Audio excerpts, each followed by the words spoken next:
एक दिन अकबर अपने महल के बगीचे में टहल रहे थे। उन्हें एक गरीब किसान आया हुआ दिखाई दिया। किसान के हाथ में एक पुरानी सी अंगूठी थी। वह अकबर के सामने आया और बोला, हुजूर, यह अंगूठी बहुत ही खास है, इसमें जादू है। अकबर को किसान की बात पर हंसी आ गई। उन्होंने कहा, अंगूठी में जादू? यह तो कोई बच्चों वाली बात है। किसान ने कहा, हुजूर, विश्वास कीजिए, यह अंगूठी वाकई जादुई है। इसे पहनने से किसी भी चीज का स्वाद दोगुना मीठा हो जाता है। अकबर को किसान की जिद देखकर थोड़ी देर के लिए सोचना पड़ा। फिर उन्होंने बीरबल को बुलाया और पूरी बात बताई। बीरबल ने किसान की अंगूठी ली और ध्यान से देखी। अंगूठी सोने की नहीं थी, बल्कि साधारण सी लोहे की थी। बीरबल को समझ नहीं आया कि इसमें जादू कैसे हो सकता है, लेकिन उन्होंने किसान को परेशान नहीं किया। बीरबल ने अकबर से कहा, हुजूर, शायद इस अंगूठी में वाकई कोई जादू है, आप इसे आजमा कर देख सकते हैं। अकबर मान गए। उन्होंने वह अंगूठी पहनी और फिर दरबारी रसोइये को बुलाकर मीठा लाने का आदेश दिया। रसोइया एक थाल में स्वादिष्ट मिठाई लेकर आया। अकबर ने एक टुकड़ा मुंह में रखा। वाह, यह तो बहुत ही स्वादिष्ट है, अकबर ने कहा। फिर उन्होंने बीरबल को मिठाई का टुकड़ा ऑफर पेश किया। बीरबल ने भी मिठाई खाई और कहा, हुजूर, यह तो सचमुच बहुत लजीज है। अकबर खुश हो गए। उन्होंने पूरा दिन वही अंगूठी पहने रखी और हर चीज का स्वाद दोगुना मीठा लग रहा था। रात को सोने से पहले उन्होंने अंगूठी उतार दी। सुबह अकबर ने फिर वही मिठाई खाने का सोचा, लेकिन इस बार मिठाई उन्हें बिल्कुल भी स्वादिष्ट नहीं लगी। उन्हें अजीब सा लगा। तभी उन्हें बीरबल की बात याद आई। उन्होंने बीरबल को बुलाया और बताया कि अब उन्हें मिठाई का स्वाद पहले जैसा ही लग रहा है। बीरबल मुस्कुराए और बोला, हुजूर, इस अंगूठी में कोई जादू नहीं है। जब आपने यह अंगूठी पहनी थी तो आप बहुत खुश थे। खुशी में हम जो भी खाते हैं वह हमें ज्यादा स्वादिष्ट लगता है, इसलिए आपको लगा कि अंगूठी में जादू है। अकबर को बीरबल की बात समझ में आ गई। उन्होंने किसान को इनाम दिया और उसे जाने दिया। इस कहानी से पता चलता है कि खुशी सबसे बड़ा जादू है।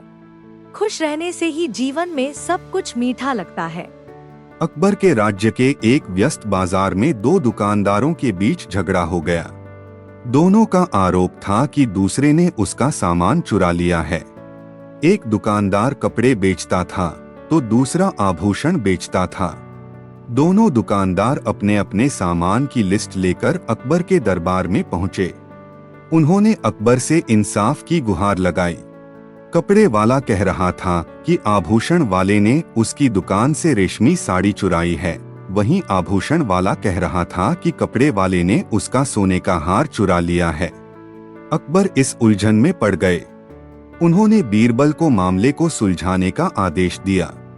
बीरबल ने दोनों दुकानदारों से पूछताछ शुरू की। उन्होंने पूछा कि चोरी किस समय हुई और क्या उस समय उनके आसपास कोई और था।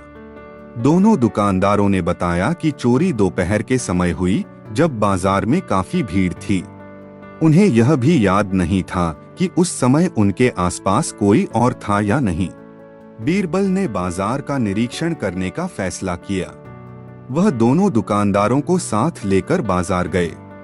उन्होंने देखा कि दोनों की दुकानें एक के सामने एक थीं और उनके बीच में केवल एक छोटी सी गली थी। गली में बीरबल ने गौर से देखा कि जमीन पर कुछ गिरे हुए रेशे पड़े हुए थे। वह रेशे रेशमी साड़ी के ही लग रहे थे। उन्होंने दुकानदारों से पूछा कि क्या वे जानते हैं कि ये रेशे कहां से आए हैं। दोनों दुकानदार अनजान बने।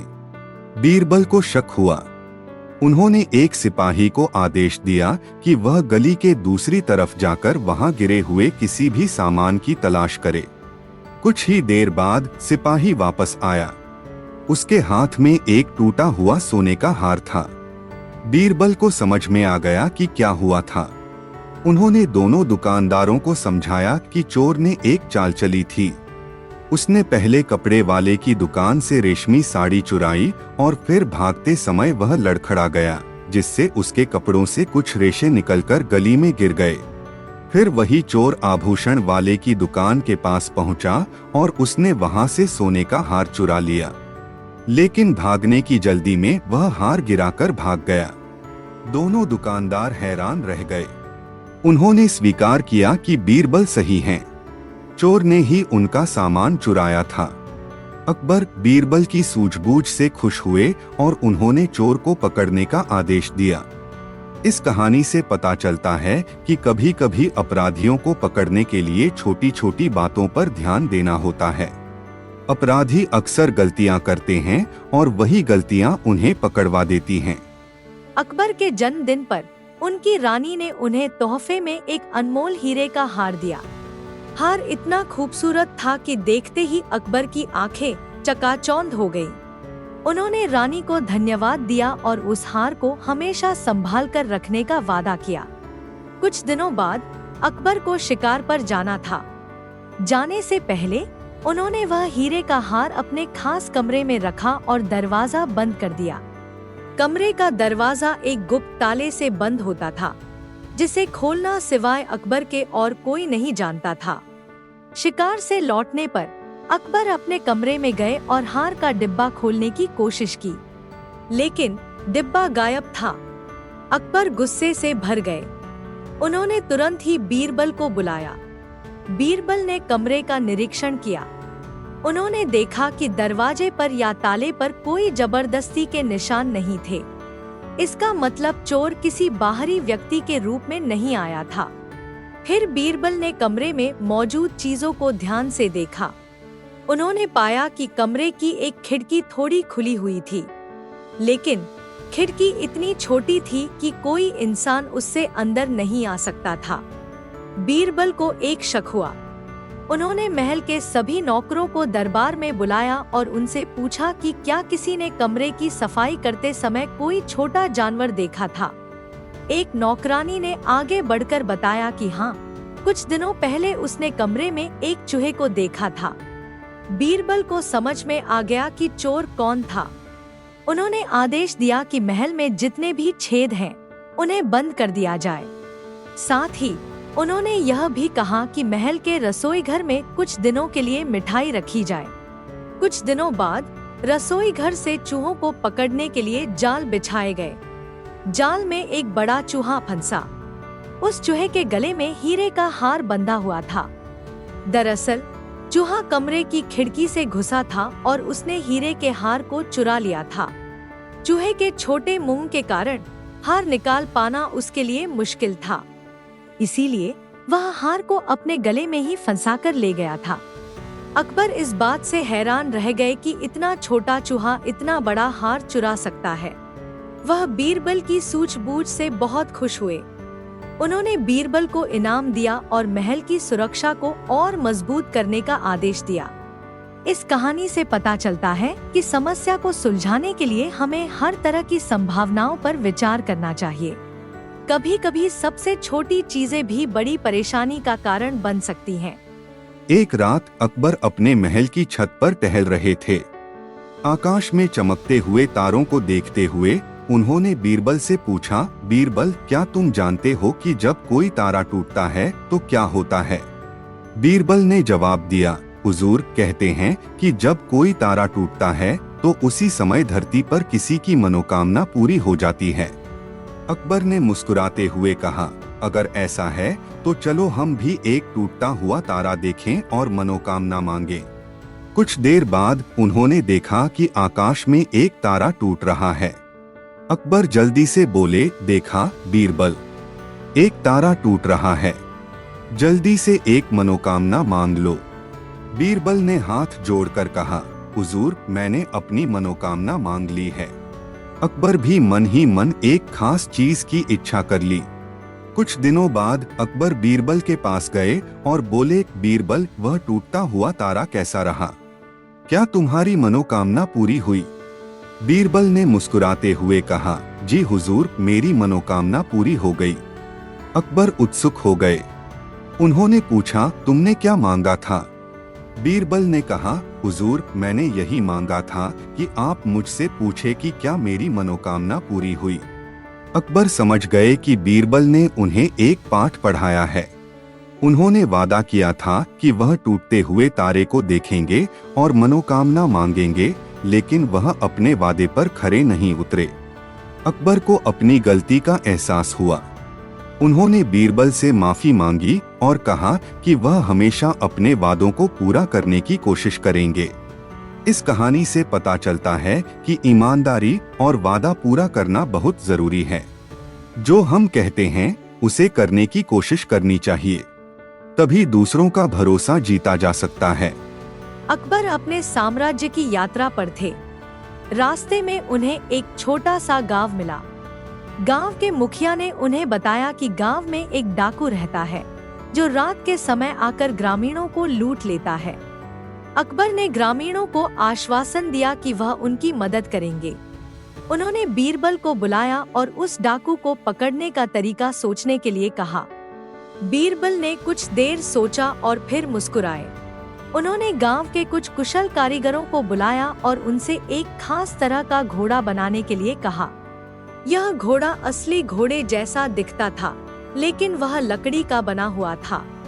इस घोड़े की खासियत यह थी कि इसकी आंखें असली घोड़े की आंखों की तरह चमकती थी।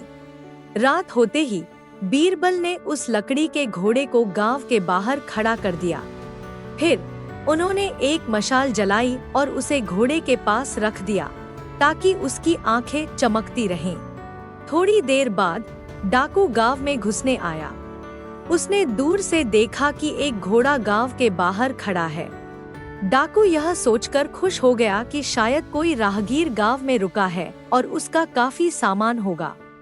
डाकू चुपके से घोड़े के पास गया, लेकिन जैसे ही वह घोड़े को पकड़ने के लिए बढ़ा, अचानक घोड़े की आंखों से तेज रोशनी निकली। डाकू डर के मारे चीख उठा और भाग गया। वह समझा कि यह कोई जादुई घोड़ा है। वह रात भर जंगल में भटकता रहा और सुबह होते ही गांव के बाहर बेहोश पाया गया। ग्रामीणों ने उसे पकड़ लिया और अकबर के सामने ले आए। अकबर बीरबल की सूझबूझ से बहुत प्रभावित हुए। उन्होंने डाकू को कड़ी सजा दी और गांव वालों को धन्यवाद दिया।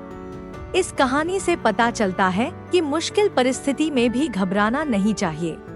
थोड़ी सी चतुराई और रचनात्मक सोच से किसी भी समस्या का समाधान निकाला जा सकता है। अकबर के दरबार में एक दिन दो फकीर आए। पहला फकीर दिखने में बहुत ही सादा था, जबकि दूसरा फकीर भड़कीले कपड़े पहने हुए था और गले में मोतियों की माला डाले हुए था। साधारण दिखने वाला फकीर बोला, हुजूर, यह फकीर झूठा है, वह लोगों को धोखा देता है। भड़कीला फकीर गुस्से से बोला, यह झूठ बोल रहा है, मैं सच्चा फकीर हूँ और लोगों की भलाई करता हूँ। अकबर को समझ नहीं आया कि कौन सच्चा फकीर है और कौन झूठा। उन्होंने बीरबल को फैसला सुनाने का आदेश दिया। बीरबल ने दोनों फकीरों को ध्यान से देखा। फिर उन्होंने दरबारियों को आदेश दिया कि महल के रसोई घर से एक थाली लाएं, जिसमें गर्मागर्म खीर हो। खीर की थाली दरबार में आ गई। बीरबल ने दोनों फकीरों को खीर खाने के लिए कहा। साधारण फकीर ने तुरंत थाली से एक कचौड़ी उठाई और खाने लगा, लेकिन भड़कीले फकीर ने खीर खाने से इनकार कर दिया। बीरबल मुस्कुराए और बोला, हुजूर, असली फकीर वही है जिसने खीर खाई। फकीर गर्म रेगिस्तान में भटकते हैं, इसलिए उन्हें भूख ज्यादा लगती है। वह दिखावे से दूर रहते हैं और जो भी मिले उसे खा लेते हैं। वहीं दूसरा फकीर भड़कीले कपड़े पहनता है और दिखावा करता है, इसलिए वह खाने से कतरा रहा है। अकबर को बीरबल की बात समझ में आ गई। उन्होंने असली फकीर को इनाम दिया और झूठे फकीर को दंड दिया। इस कहानी से पता चलता है कि किसी व्यक्ति की सच्चाई को उसके दिखावे से नहीं, बल्कि उसके व्यवहार से पहचाना चाहिए। सच्चे लोग दिखावा नहीं करते, बल्कि जरूरत के हिसाब से व्यवहार करते हैं। एक दिन अकबर अपने दरबार में अफसरों के काम की समीक्षा कर रहे थे। उन्हें लगा कि कुछ अफसर अपने काम में लापरवाही बरत रहे हैं। उन्होंने बीरबल को बुलाया और कहा, बीरबल, कुछ अफसर मेरी बातों को गंभीरता से नहीं लेते। उन्हें सबक सिखाने के लिए कुछ करो। बीरबल ने मुस्कुराते हुए कहा, हुजूर, आप फिक्र न करें, मैं उन्हें सबक जरूर दूंगा। दरबार खत्म होने के बाद बीरबल ने सभी अफसरों को एक संदेश भिजवाया। संदेश में लिखा था, हुजूर चाहते हैं कि आप उन्हें कल सुबह दरबार में एक हाथी का दांत लाकर दें। अफसर हैरान रह गए। उन्हें समझ नहीं आया कि अकबर को हाथी का दांत क्यों चाहिए। कुछ अफसरों ने सोचा कि शायद अकबर किसी नए सिंहासन के लिए हाथी दांत मंगवाना चाहते हैं। कुछ ने सोचा कि शायद अकबर हाथी दांतों से बनी कोई खास चीज बनवाना चाहते हैं। कुछ अफसर तो घबरा गए। उन्हें लगा कि शायद अकबर उनसे हाथी का दांत लाने का काम लेकर उनकी परीक्षा ले रहे हैं। वह जंगल में गए और किसी तरह से एक मरे हुए हाथी का दांत ले आए। दूसरे दिन दरबार में सभी अफसर इकट्ठा हो गए। हर किसी के पास एक हाथी का दांत था। कुछ अफसरों के हाथों में तो बड़े और भारी दांत थे, जबकि कुछ के पास छोटे दांत थे। अकबर दरबार में आए और हैरानी से पूछा, ये सब क्या है? मैंने आप सभी को हाथी का दांत लाने के लिए क्यों कहा? अफसर आपस में एक दूसरे को देखने लगे। कोई भी जवाब नहीं दे पा रहा था। तभी बीरबल आगे आए और बोला, हुजूर, आपने कल अफसरों को सिर्फ इतना ही बताया था कि आप हाथी का दांत चाहते हैं। आपने यह नहीं बताया था कि आपको कैसा दांत चाहिए या कितना बड़ा दांत चाहिए। अकबर को अपनी गलती का एहसास हुआ। उन्होंने समझ लिया कि बिना पूरी जानकारी दिए गए आदेश कितनी परेशानी खड़ी कर सकते हैं। उन्होंने अफसरों से माफी मांगी और उन्हें समझाया कि वह सिर्फ उनकी कार्यकुशलता की जांच कर रहे थे। इस कहानी से पता चलता है कि किसी को भी कोई काम सौंपते समय उसे पूरी जानकारी देनी चाहिए। अधूरे या अस्पष्ट निर्देश गलतफहमी पैदा कर सकते हैं और समय की बर्बादी भी हो सकती है। अकबर के महल में हर रात एक चोर घुस आता था। चोर रसोई घर से सिर्फ एक ही चीज चुराता था, दूध। यह सुनकर अकबर बहुत हैरान हुए। उन्होंने बीरबल को बुलाकर चोर को पकड़ने का हुक्म दिया। बीरबल ने रसोई घर का निरीक्षण किया। उन्होंने देखा कि रात को दूध पीने के लिए बर्तन एक खास जगह पर रखे जाते थे। बीरबल को समझ नहीं आया कि चोर सिर्फ दूध ही क्यों चुराता है। उन्होंने रसोई घर के नौकरों से पूछताछ की, लेकिन कोई भी चोर को नहीं देख पाया था। अगली रात बीरबल खुद रसोई घर में छिप गए। रात के सन्नाटे में उन्होंने दरवाजे खुलने की आहट सुनी। फिर उन्होंने देखा कि एक बिल्ली रसोई घर में घुसी और दूध के बर्तन के पास गई। बिल्ली ने दूध पीना शुरू कर दिया। बीरबल समझ गए कि दूध का चोर कौन था। सुबह होते ही बीरबल ने अकबर को बताया कि चोर कोई इंसान नहीं बल्कि एक चालाक बिल्ली है। रात को रसोई घर का दरवाजा थोड़ा खुला रह जाता था, जिससे बिल्ली आसानी से अंदर आ जाती थी। अकबर को इस बात पर यकीन नहीं हुआ। उन्होंने बीरबल को सबूत दिखाने के लिए कहा। उस रात बीरबल ने रसोई घर के दरवाजे के पास थोड़ा सा आटा छिड़क दिया। सुबह देखा तो दरवाजे के पास बिल्ली के पंजे के निशान बने हुए थे। अब अकबर को भी यकीन हो गया कि दूध का चोर वाकई में एक बिल्ली थी। उन्होंने आदेश दिया कि रात को रसोई घर का दरवाजा हमेशा बंद रखा जाए। इस तरह दूध चोरी की समस्या हमेशा के लिए खत्म हो गई। इस कहानी से पता चलता है कि समस्या को सुलझाने के लिए कभी कभी छोटी छोटी बातों पर ध्यान देना जरूरी होता है। हर समस्या जटिल नहीं होती और कई बार आसान उपायों से ही बड़ी परेशानी दूर हो सकती है। ऐसी कहानियाँ व्हाट्सएप में सुनने के लिए आप हमारे साथ जुड़ सकते हैं। लिंक डिस्क्रिप्शन में मिल जाएगा, जहां हम रोज नई कहानियाँ सुनते हैं।